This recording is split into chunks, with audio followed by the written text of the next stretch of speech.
ولد إيلون ماسك عام 1971 في جنوب إفريقيا، وكان شغوفاً بالقراءة والتكنولوجيا منذ صغره. تعلم البرمجة ذاتياً، وفي سن 12 باع أول برنامج له، وهو لعبة إلكترونية بسيطة. في أوائل التسعينيات انتقل إلى الولايات المتحدة لمتابعة تعليمه في جامعة بنسلفانيا، حيث درس الفيزياء والاقتصاد. لكن شغفه بريادة الأعمال دفعه إلى ترك الدكتوراه بعد يومين فقط من التحاقه بها، ليبدأ رحلته في تأسيس الشركات. في عام 1995 أسس إيلون مع شقيقه زب 2، وهي شركة توفر حلولاً رقمية للصحف. لم يكن لديه مكان للنوم سوى مكتبه، وكان يعمل بلا توقف حتى تمكن من بيع الشركة عام 1999 مقابل 307 ملايين دولار. بعد ذلك أسس إكس كوم، التي تحولت لاحقاً إلى بيبال، منصة الدفع الإلكتروني الشهيرة.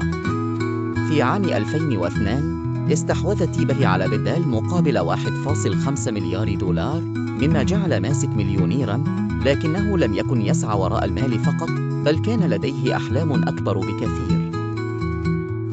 قرر ماسك أن يستثمر أمواله في مشاريع ثورية، فأسس سبيس إكس عام 2002 بهدف جعل السفر إلى الفضاء أرخص وأكثر كفاءة. لكنه واجه 3 محاولات فاشلة في إطلاق الصواريخ، كادت أن تؤدي إلى إفلاس شركته. في عام 2008 نجح الإطلاق الرابع، وفازت سبيس إكس بعقد مع ناسا بقيمة 1.6 مليار دولار.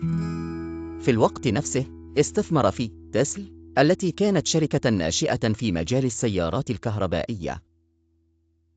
واجهت تسلا صعوبات مالية كبيرة، وكان ماسك على وشك الإفلاس، لكنه لم يستسلم. استثمر آخر أمواله، وأقنع المستثمرين بالاستمرار، حتى أطلقت تسلا موديل إس عام 2012، مما غير نظرة العالم للسيارات الكهربائية. لم يتوقف طموح ماسك عند الفضاء والسيارات، بل أسس سولار سيتي للطاقة الشمسية، ويوريلينج لتطوير الدماغ البشري، وذي بورد كامبيني لحل مشاكل النقل عبر الأنفاق. واليوم يعد إيلون ماسك واحداً من أكثر الشخصيات تأثيراً في العالم، برؤية تهدف إلى جعل البشرية متعددة الكواكب، وتحقيق ثورة في مجالات الطاقة والذكاء الصناعي والنقل. رحلته مليئة بالإخفاقات، لكنه لم يتراجع أبداً. يؤمن ماسك أن الفشل جزء من النجاح، وأن الابتكار يحتاج إلى مخاطرة. وكما يقول دائماً: إذا لم تفشل، فأنت لا تحاول شيئاً جديداً بما فيه الكفاية.